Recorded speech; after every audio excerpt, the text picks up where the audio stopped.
Une mine d'or pour les historiens sont classés dans une bibliothèque et le lieu est animé par le petit-fils de l'ancien Premier ministre iranien Mohammad Mossadegh.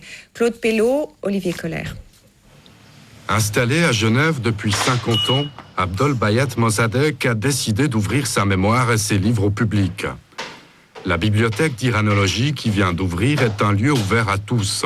Avec ses 4000 ouvrages, souvent inédits, le lieu constitue une véritable mine d'or pour les historiens et les chercheurs. Mais le centre se veut aussi un lieu de mémoire, un lieu qui retrace la destinée d'un homme politique qui aura ouvert la voie à l'Iran moderne. Il est toujours vivant dans l'esprit de tous les Iraniens. L'idéal de mon grand-père, c'était de libérer de l'Iran de cette attache qu'il avait avec les concessions de pétrole. Quand il devient Premier ministre en 1951, Mossadegh nationalise les ressources pétrolières du pays et ouvre la voie à l'indépendance de l'Iran.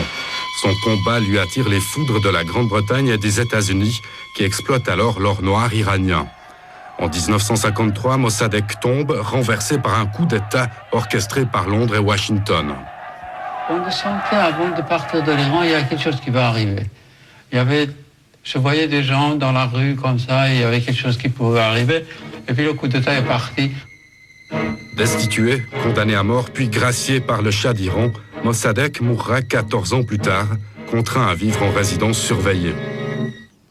Pour éclaircir cette période trouble de l'Iran contemporain, Abdol-Bayat Mossadegh compte sur l'analyse de nouveaux documents.